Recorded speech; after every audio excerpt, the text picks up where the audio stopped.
bilang Canada Marisol. So far, nasa 5 na po. Nasa 5 na po. Magiging pangalan po yung contact natin sa Cagayan de Oro. So sana sa South din po, kumain natin. What about dun sa Visayas? Sa Visayas region po kasi wala po kami contact doon. Pero ang first, isang step pa po namin is to, may meeting po kami kay Sir J.R. Villarreal, which is yung head po ng One Feast Education, One Feast Ed. So parang siya po yung nag-i-introduce ng mga bagong curriculum, may mga bagong sports. So he will help us po na pakilala kami sa mga paaralan po sa mga PE teachers. Kilala niyo ba yung lahat ng 35 coaches?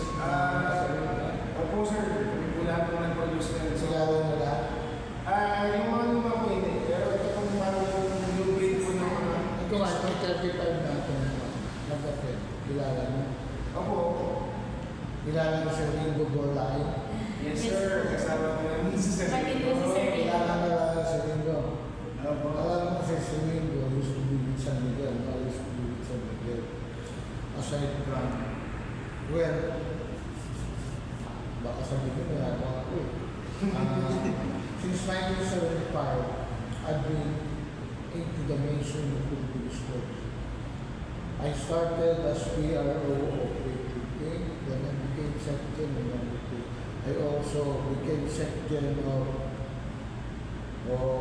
gymnastics, and I'm the only official or secretary na NSA ko naka-gold sa Olympics. Wow!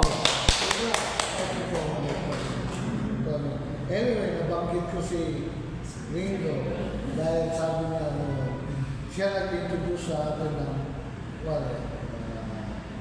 ito naman techball.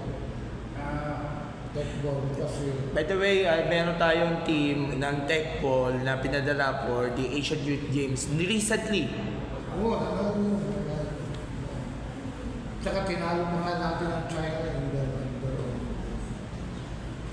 anyway, is really challenging man yan sa novice for sports. Kaya you have to look at anong katamian ng kabady, the advantage ng kabady over other sports. If you cannot look for that, mahirapan. Kasi maraming sports ngayon ang humihingi ng accreditation sa DepEd at saka CHED. At lahat doon kailangan magkaroon ng connection. Kung wala kayong connection, okay. Anyway, because you will be participating in 2027, maraming salamat. Welcome to POC. I said welcome because in the last POC meeting, ang dati was discussed. And very excited na si Bangkol. Ang kabady nga, it has been played 8 times sa Asian Games at sa Asian Games. 8 times. Tama ba? It's about time na may representation na Philippines. Nga nga.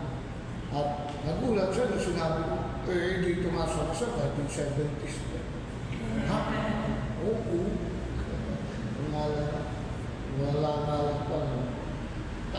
And I suggest you make contact with those with the